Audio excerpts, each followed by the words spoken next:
नमस्ते बच्चों, मैं श्रीमती सुशीला पाल आप सबका स्वागत करती हूँ। बच्चों, आज हम कक्षा 10वीं कुमार भारती से अंतिम कविता चलो आज हम दीप जलाए पढ़ने जा रहे हैं, जिसके कवि हैं श्री सुरेंद्रनाथ तिवारी जी। सर्वप्रथम हम इनके जन्म और इनका परिचय देख लेते हैं। इनका जन्म ईस्वी सन 1953 में चंपारण, जो बिहार में है, वहां हुआ था। सुरेंद्रनाथ तिवारी जी भारतीय सेना के पूर्व कमीशन अधिकारी हैं। पिछले 20 वर्षों से अमेरिका के विश्वविद्यालयों में इंजीनियरिंग मैनेजमेंट का अध्यापन कर रहे हैं। आप अंतर्राष्ट्रीय हिंदी समिति के अध्यक्ष भी रहे हैं। इनकी प्रमुख कृतियां वह कविता है कुछ तो गाओ, चलो आज हम दीप जलाएं, अमीरों के कपड़े कविता, उपलब्धि कहानी, सौंसे सहरिया संस्मरण आदि। अब हम अत्यंत संक्षिप्त में पद्य संबंध में देख लेते हैं। प्रस्तुत गीत में सुरेंद्रनाथ तिवारी ऐतिहासिक स्थलों, इनसे संबंधित महान विभूतियों, बलिदानियों का उल्लेख किया है। आपका कहना है कि ये सभी हमारे गौरव के प्रतीक हैं, हमें इनका सदैव सम्मान करना चाहिए। आपका मानना है कि हर भारतीय का यह पावन कर्तव्य है कि हम उन स्थलों पर दीप जलाएं और उन बलिदानियों की आरती उतारें। बच्चों, सर्वप्रथम मैं यहाँ आप लोगों को बता दूं कि इस गीत में कवि सुरेंद्रनाथ तिवारी जी ने देश प्रेम की भावना को ताकत देने के लिए देश के ऐतिहासिक स्थलों और इन ऐतिहासिक स्थलों से जुड़े महान विभूतियों और बलिदानियों का उल्लेख किया है। इनका मानना है कि ये सभी हमारे देश के गौरव के प्रतीक हैं। सभी देशवासियों को इन महान विभूतियों का सम्मान करना चाहिए। कवि कहते हैं कि हर भारतवासी इन ऐतिहासिक स्थलों पर जाएं और अपना पावन कर्तव्य समझकर उन स्थलों पर दीप जलाएं और उनकी आरती उतारें। अब हम सर्वप्रथम संपूर्ण कविता को पढ़ लेते हैं, तत्पश्चात उसके शब्दार्थ को समझते हुए हम कविता का स्पष्टीकरण देखेंगे।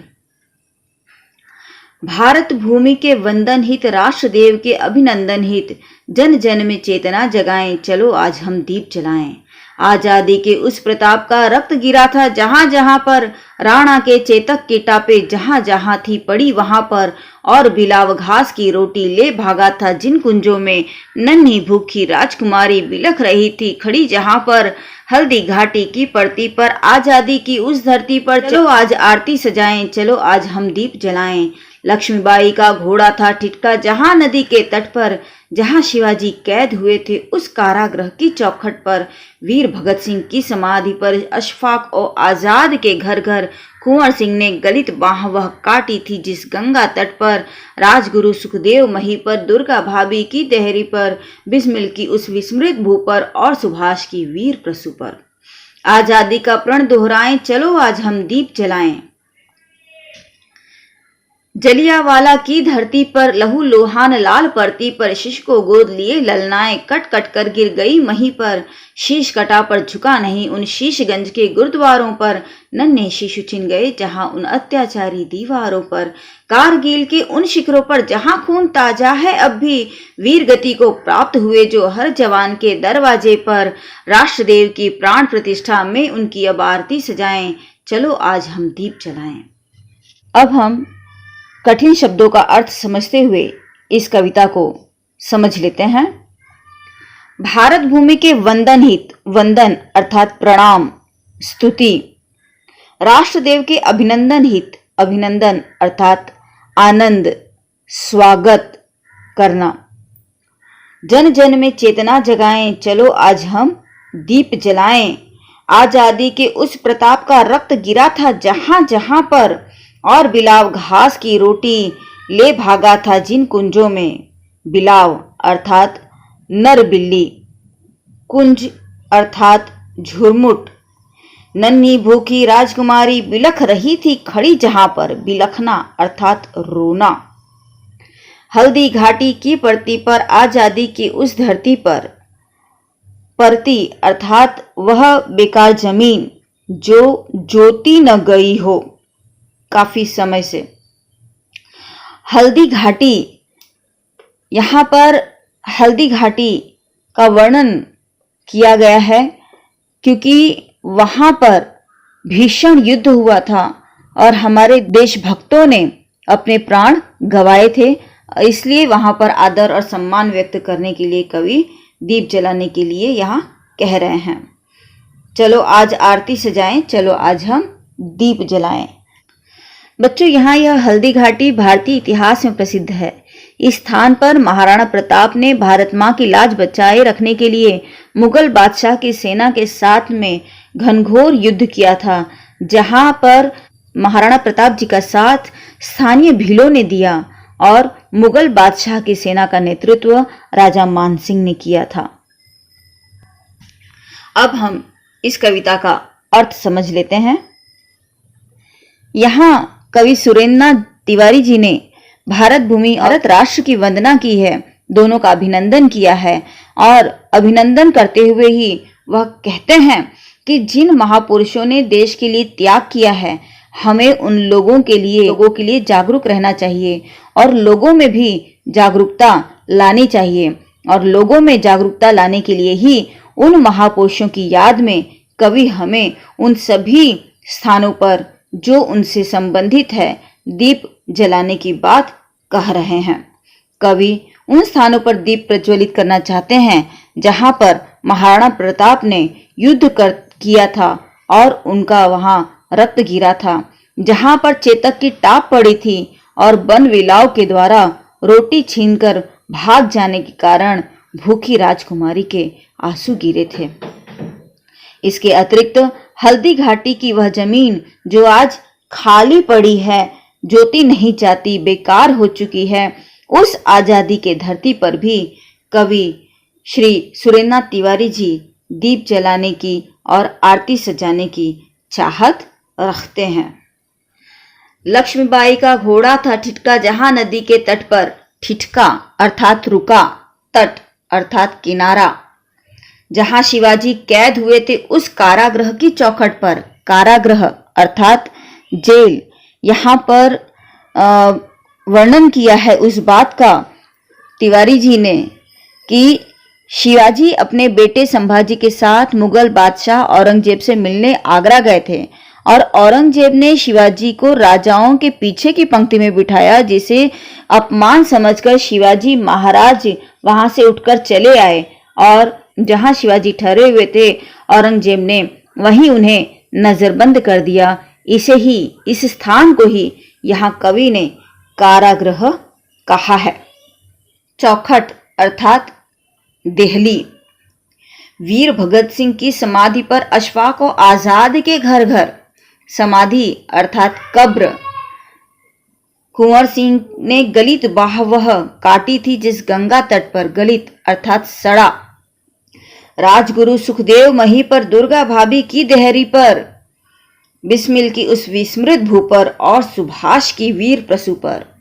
विस्मृत अर्थात भूली हुई, प्रसू अर्थात पैदा करने वाली। आजादी का प्रण दोहराएं।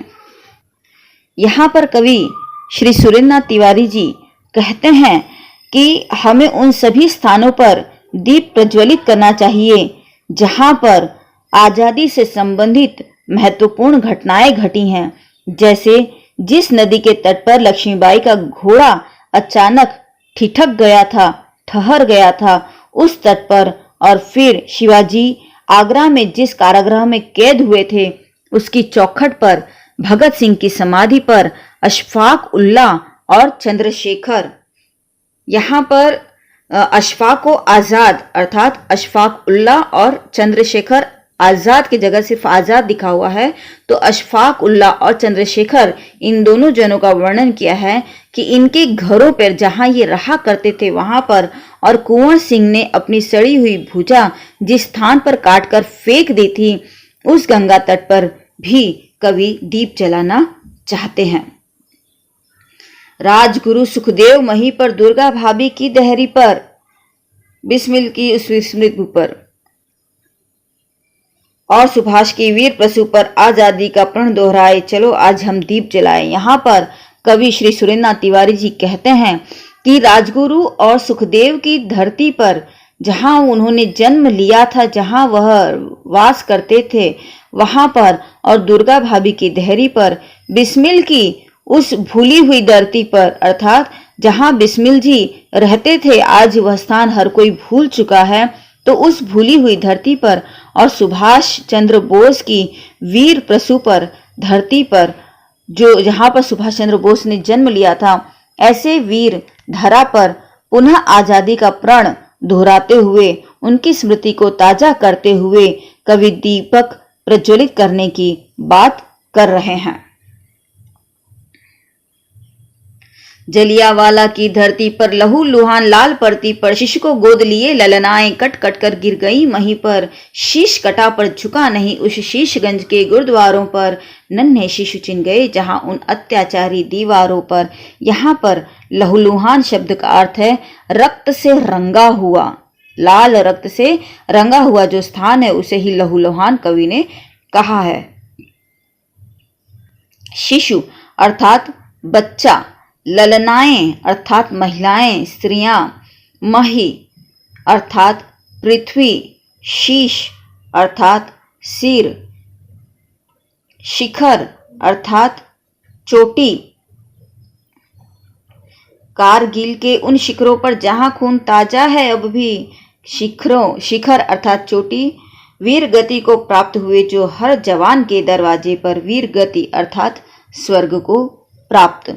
यहाँ पर कवि ने कहा है जलियांवाला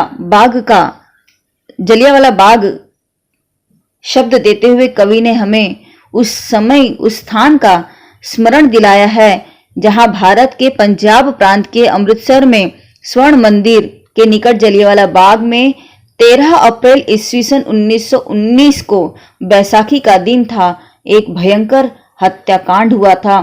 हुआ क्या था कि वहां रॉलेट एक्ट कानून के विरोध में एक सभा हो रही थी जिस पर जनरल डायर नामक अंग्रेज ऑफिसर ने उस सभा पर गोलियां चलाने का आदेश दे दिया था, जिस कारण उस गोलीकांड में 1000 से अधिक लोग मारे गए और 2000 से भी अधिक लोग घायल हुए, जिसमें निरपराध स्त्रियां और गोद में ऐसे अबोध शिशु भी शामिल थे।